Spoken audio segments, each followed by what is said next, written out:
Rohingya बांग्लादेशियों को देश से खदेड़ा जा रहा है, लेकिन उनके कुछ हिमायती कोर्ट का दरवाजा खटखटा बैठे हैं। लेकिन अब सुप्रीम कोर्ट ने उन्हें जोर का झटका दिया है, जिससे कई सवाल सुलग रहे हैं कि क्या अब जब कोर्ट सख्त हुआ है तो जल्द से जल्द सभी बांग्लादेशी और रोहिंग्याओं को खदेड़ दिया जाएगा, और क्या सुप्रीम कोर्ट के सुप्रीम फैसले के बाद बांग्लादेशी घुसपैठियों के हिमायतियों के मुंह पर एक जोरदार तमाचा लग चुका है। नमस्कार, कैपिटल टीवी का खास शो सुलगता सवाल देख रहे हैं आप। मैं हूं आपके साथ हर्ष भारद्वाज। सवाल है कि कोर्ट भी बांग्लादेशी घुसपैठियों पर सख्त होता है, फिर आखिर क्यों वोट बैंक के चक्कर में कुछ राज्य सरकारें उनकी हिमायती बन जाती हैं। सवाल तो और भी सुलग रहे हैं, जैसे एससी के सख्त होने से बदलेगी तस्वीर, अवैध घुसपैठियों की जड़ से कब तक होगी सफाई, बांग्लादेशी घुसपैठियों को कौन बसा रहा है, बांग्लादेशी घुसपैठियों पर कब होगी सर्जिकल स्ट्राइक, कहां से घुसपैठी करते हैं भारत में प्रवेश। सुप्रीम कोर्ट ने गुरुवार को बांग्ला भाषी प्रवासी मजदूरों को बांग्लादेशी नागरिक होने के संदेह में हिरासत में रखने पर रोक लगाने से इनकार कर दिया। अदालत ने कहा कि अगर अवैध तरीके से कोई घुसपैठिया सीमा पार करता है और उसे हिरासत में नहीं लिया जाता तो वो गायब हो जाएगा और दोबारा ढूंढना मुश्किल होगा। जस्टिस सूर्यकांत और जस्टिस जयमाल्या बागची की पीठ ने यह टिप्पणी करते हुए कहा कि इस मामले में जल्दबाजी में कोई अंतरिम आदेश देना खतरनाक साबित हो सकता है। पीठ ने स्पष्ट किया कि इस समय रोक लगाने से उन लोगों को भी फायदा मिल सकता है जो वास्तव में बांग्लादेश से अवैध रूप से आए हैं और जिन्हें कानून के तहत वापस भेजा जाना चाहिए। अदालत ने यह भी कहा कि राज्यों को अधिकार है कि वो इन मजदूरों के मूल राज्य से उनकी पहचान और वैधता की जांच कर सकती है, लेकिन समस्या तब होती है जब जांच पूरी होने तक ऐसे लोग बिना निगरानी के घूमने लगते हैं। सुप्रीम कोर्ट का मानना है कि अगर अवैध रूप से आने वाले लोगों पर तुरंत कार्रवाई नहीं हुई तो वो स्थानीय आबादी में मिलकर गायब हो जाएंगे। ये न केवल सुरक्षा के लिए खतरा है, बल्कि कानून व्यवस्था बनाए रखने में भी मुश्किल खड़ी करेगा। अदालत ने कहा कि घुसपैठियों की पहचान, जांच और वापसी का कानूनी रास्ता ही सही समाधान है।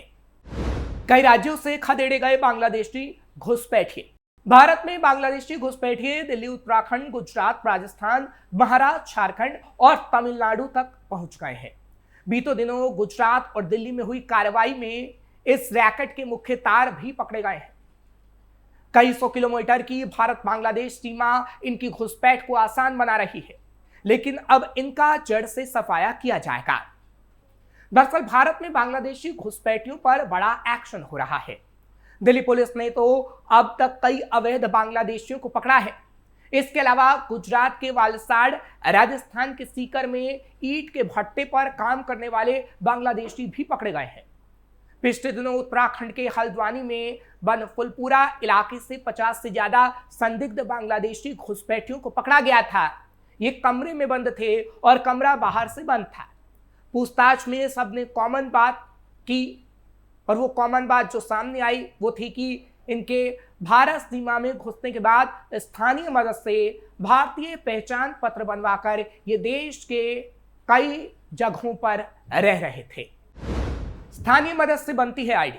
दिल्ली पुलिस को पूछताछ में जो जानकारी मिली है उसके मुताबिक एक व्यक्ति ऐसा पकड़ा गया जो 12 साल से बांग्लादेशियों को भारत में लाने का काम कर रहा था।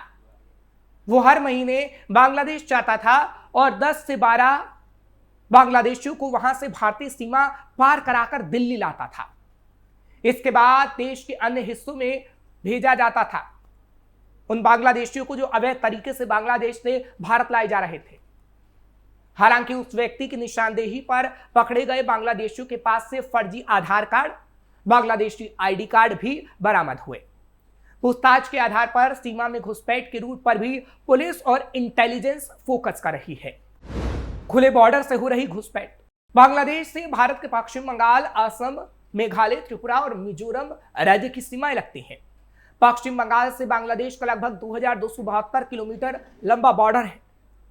इसमें लगभग 500 किलोमीटर बॉर्डर ऐसा है जो दुर्गम है और पूरी तरह से खुला हुआ है। कि बांग्लादेशी घुसपैठियों के लिए भारत में घुसने का सबसे आसान रास्ता है। इसके अलावा असम में भी इनके लिए भारत में घुसने का आसान रास्ता बना हुआ है। भारत के राज्यों के अलावा अवैध बांग्लादेशी नेपाल के रास्ते भी भारत में घुसपैठ करते हैं। इन रास्तों से घुसते हैं घुसपैठे। पश्चिम बंगाल के हुगली, मुर्शिदाबाद, नादिया, बर्धमान, दक्षिण 24 परगना, मालदा बांग्लादेश सीमा से जुड़े हुए हैं। इन राज्यों से बांग्लादेशी अवैध रूप से भारत में घुसते हैं और आसानी से यहां आम लोगों के बीच मिल जाते हैं। कुछ महीने पहले मालदा से जुड़ी बांग्लादेश सीमा पर बाड़ लगाने के दौरान बांग्लादेशी नागरिकों ने विरोध भी किया था। यही नहीं, बॉर्डर गार्ड बांग्लादेश ने भी कंटीली बाढ़ लगाने को लेकर बहस की थी। इसके बाद वहां बीएसएफ को लगाना पड़ा था। बिहार के सीमांचल के 4 जिलों किशनगंज, अररिया, कटिहार, पूर्णिया में बांग्लादेशी आम लोगों में घुल मिल रहे हैं। इसी तरह असम के नलबाड़ी, कछार, कामरूप में भी बांग्लादेशियों ने घुसपैठ की है। यहां 9 जिलों बारपेटा, धुबरी, दारांग, करीमगंज, दारांग, मोरीगांव, बोंगाईगांव, गोलपारा और लांकड़ी में इनकी खासी तादाद देखी जा सकती है। झारखंड के संथाल परगना में बांग्लादेशी घुसपैठी की तादाद बढ़ रही है। पूर्व मुख्यमंत्री चंपई सोरेन इस मामले को उठा भी चुके हैं। भारत में कितने बांग्लादेशी? दरअसल भारत में कितने बांग्लादेशी हैं, इसका अनुमान लगाना तो कठिन है। एक रिपोर्ट के मुताबिक 2001 की जनगणना में अंतिम निवास स्थान के आधार पर 31 लाख बांग्लादेशी नागरिकों की जानकारी सामने आई थी। इसके बाद 2007 में कांग्रेस सरकार के तत्कालीन गृह राज्य मंत्री श्री प्रकाश जायसवाल ने संसद में एक आंकड़ा पेश करते हुए बताया था कि भारत में 1 करोड़ 2 लाख बांग्लादेशी मुसलमान हैं। लेकिन बाद में उन्होंने आंकड़ों के स्रोतों को गलत बताते हुए अपना बयान वापस ले लिया था। इसके बाद सीबीआई के पूर्व डायरेक्टर जोगिंदर सिंह ने 2014 में कहा था कि भारत में 5 करोड़ बांग्लादेशी घुसपैठिए हैं। वीजा लेकर आने वाले भी हो रहे हैं गुम। अवैध रूप से सीमा पार करके भारत में घुसने के अलावा भी बांग्लादेशी भारत में प्रवेश कर रहे हैं। भारत में वीजा लेकर आने वाले बांग्लादेशियों की संख्या लाखों में है।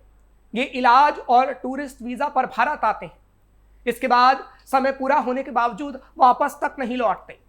बीते कुछ सालों में वीजा लेकर आने वाले और फिर लापता हो जाने वाले बांग्लादेशियों की संख्या 1 लाख के ऊपर बताई जा रही है। गृह राज्य मंत्री नित्यानंद राय ने राज्यसभा में जानकारी दी थी कि 1 जनवरी 2024 से 31 जनवरी 2025 के बीच बीएसएफ ने पश्चिम बंगाल की जगहों से कई बांग्लादेशियों को पकड़ा, जिनकी संख्या 2601 बताई गई।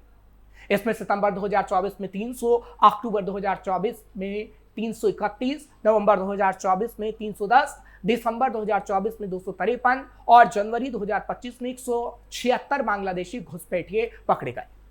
इन सबको वापस बांग्लादेश भेजने की कार्रवाई की गई। ऑपरेशन सिंदूर के बाद तेजी से खदेड़े गए घुसपैठिए। वहीं ऑपरेशन सिंदूर के बाद अनुमानित तौर पर 2000 से ज्यादा अवैध बांग्लादेशियों को बांग्लादेश वापस भेजा जा चुका है। इसमें आधे से ज्यादा गुजरात से भेजे गए हैं। उसके बाद असम, दिल्ली और हरियाणा इस काम में बहुत ज्यादा सक्रिय हैं। दिल्ली पुलिस के मुताबिक अब तक 1000 से ज्यादा लोगों की पहचान की जा चुकी है, जिन्हें वापस भेजा जा चुका है। वहीं 27-29 मई को पश्चिमी और दक्षिण असम से 49 बांग्लादेशी घुसपैठियों को वापस भेजा गया और जून और जुलाई में भी ऐसी ही कार्रवाई देखने को मिली। उन्हें भारत बांग्लादेश सीमा पर ले जाया गया और नो मैंस लैंड में छोड़ दिया गया। हालांकि असम सरकार की सक्रियता को अदालती कार्रवाइयों का भी सामना करना पड़ रहा है। कई लोग सरकारी कार्रवाई के खिलाफ सुप्रीम कोर्ट तक पहुंच रहे हैं, लेकिन अब अवैध घुसपैठियों पर कोर्ट भी सख्त हो गया है। अवैध बांग्लादेशियों में खुद भी मची है जाने की होड़। हालांकि अवैध बांग्लादेशियों को खदेड़ा तो जा रहा है, लेकिन महाराष्ट्र, राजस्थान, उत्तर प्रदेश और गोवा जैसे राज्यों ने कार्रवाई को और तेज किया है। अवैध बांग्लादेशियों को भारतीय वायुसेना के विमानों से सीमा क्षेत्रों तक ले जाया जा रहा है और वहां पर पहुंचने के बाद उन्हें सीमा सुरक्षा बल यानी बीएसएफ को सौंप दिया जाता है। वे उन्हें कुछ समय के लिए रखती है, वहां पर उनके खाने पीने का इंतजाम करती है। फिर अगर जरूरत हुई तो उन्हें कुछ बांग्लादेशी मुद्रा देकर उन्हें सीमा पार धकेल दिया जाता है। अवैध बांग्लादेशियों के खिलाफ जिस तरह से देशव्यापी अभियान चला हुआ है, खबर के मुताबिक करीब ऑपरेशन सिंदूर के बाद 2000 से ज्यादा अवैध बांग्लादेशियों को उनके मुल्क वापस भेजा गया है। भारत की सीमा से उन्हें खदेड़ा गया है।